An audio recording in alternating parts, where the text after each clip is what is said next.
নিতে এসেছি। এখানে আমি আমার ভাই বোনদের জন্য টাকা দিতে এসেছি, কারণ ওরা খুব কষ্ট করছে। সেই সাহায্য হলো টয়েস এবং আমার টিফিনের টাকা।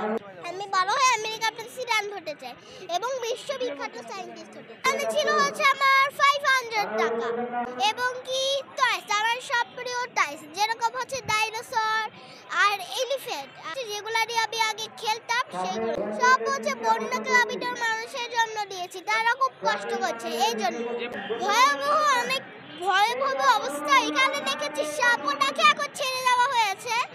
একটা দরজা খুলে দেওয়া এক কারণ, দ্বিতীয় কারণ ভয়াবহ অবস্থা।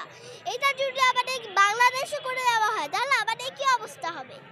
আমাদের উচিত সবাই সবার হাত ধরে, হাতে কাঁধ রেখে সবাই সবাইকে সাহায্য করা, তাহলে আমরাও বাঁচবো, অন্যজনকেও বাঁচাতে পারবো।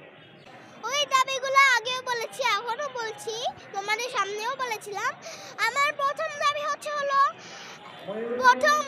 Green light, red light, letter. সেই লেটারগুলো দেখায় যে কোনটা গ্রিন লাইট, কোনটা রেড লাইট।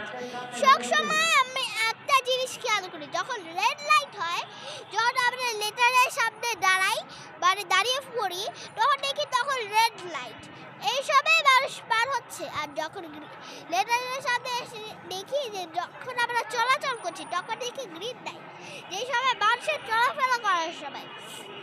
মানে এখানে একটা ভুল চলছে। এই জন্য আমি চাই এটা আসল পক্ষে নিয়ম চলা উচিত। রেড হলে পাশে দাঁড়িয়ে থাকবে, যেরকম এটা রোড, আর এখানে পাশে দাঁড়িয়ে থাকতে হবে। গ্রিন লাইট হলে মানুষ এখান থেকে ওই পাশ যাবে, আর তখন গাড়িরা থেমে থাকবে। আর যখন রেড লাইট হবে তখন চলে যাবে। এবং আবার দ্বিতীয় দাবি এই যে অপরিষ্কার পরিচ্ছন্ন এই বাংলাদেশ যেন সবসময় সুন্দর থাকে। এটাই আমার দ্বিতীয় দাবি।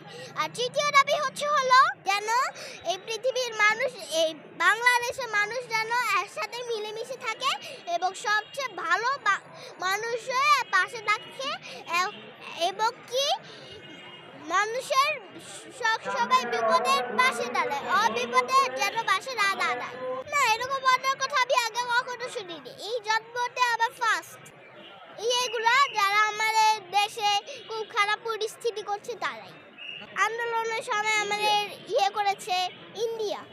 ফ্রেনিতে নাকি এখনো পর্যন্ত দেওয়া হয়নি, ফ্রেনি ঠিক আছে। আর আমাদের কিছু জায়গা আছে এখনো পর্যন্ত আমাদের দেশের মতন খুব নিট অ্যান্ড ক্লিন এবং খুব ভালো আছে। তুমি বড় হয়ে কি হতে চাও? কেজি 2 পড়ি এবং আমার school American English medium school. হ্যাঁ, আগে ছবি তুলে নাও, পরে আবার আফসোস করবা। কথা বলতে এসেছো ঠিক আছে, কিন্তু এত হাহাকার লাগাবা না, কারণ আমি যদি ব্যস্ত থাকি, ওরা যদি তখন ছবি তুলতে চায়, তখন ওরা সবাই পেতে পারবে না।